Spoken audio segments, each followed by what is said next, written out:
The trial is expected to be held today in Texas to determine if a black high school student should still be punished by his district for refusing to change his hairstyle.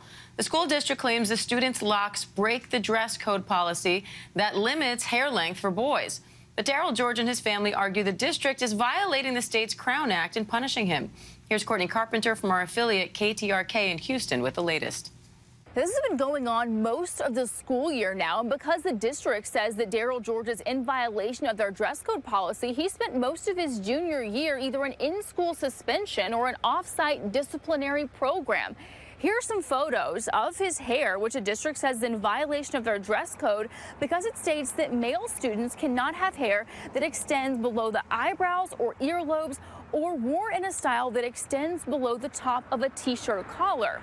In a paid ad that ran this month at ABC 13's news partner, the Houston Chronicle, Barbersville Superintendent Greg Poole maintained the district is not violating the Crown Act. In the ad, Poole defended the district's policy and wrote that districts with a traditional dress code are safer, had higher academic performance, and that, quote, being an American requires conformity. Now, here's what Daryl's mom and State Representative Ron Reynolds, who's one of the co-authors of the Crown Act, had to say about all this soon after the controversy started. I just really want my son to get the education he needs and not be discriminated because of his hair. And to see it happen all over again after we worked so hard to get the bill passed in a bipartisan way, it is a slap in the face.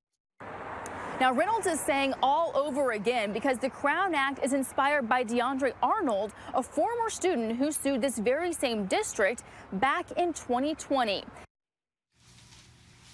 Courtney Carpenter from our affiliate KTRK, thank you.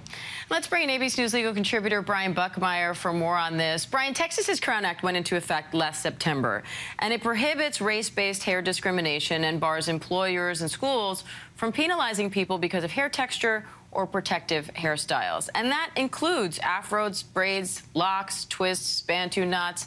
So how did we end up in court here now?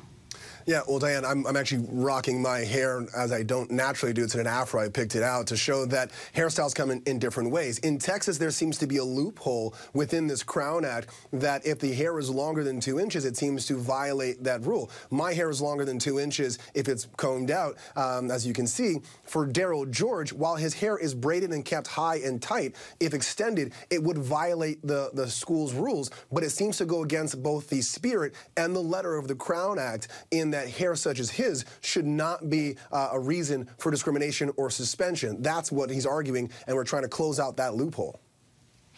Brian, meanwhile, Daryl hasn't been in his regular classroom as this dispute goes on for months now. He's been serving an in-school suspension or in an off-site disciplinary program. The district, of course, is saying his hair length breaks the dress code policy. How long can this go on for, that they can keep him out of his classroom because of his hair while this gets sorted out in court?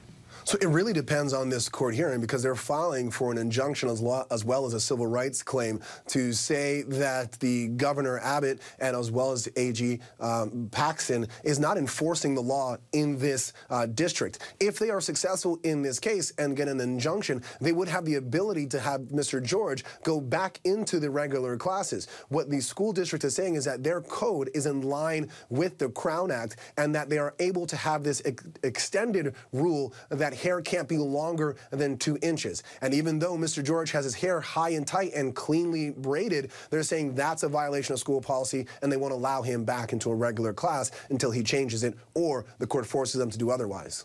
Brian, what are you looking out for in this case, and what kind of precedent could this set?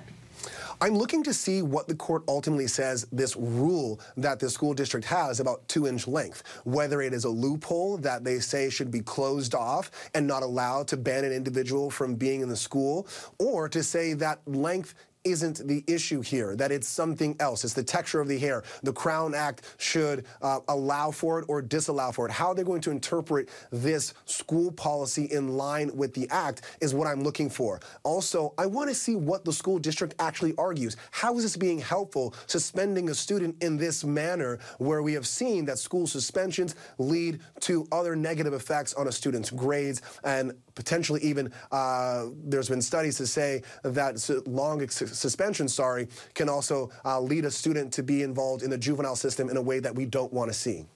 All right, ABC News legal contributor Brian Buckmeyer, thank you. Hi everyone, George Stephanopoulos here. Thanks for checking out the ABC News YouTube channel. If you'd like to get more videos, show highlights, and watch live event coverage, click on the right over here to subscribe to our channel, and don't forget to download the ABC News app for breaking news alerts. Thanks for watching.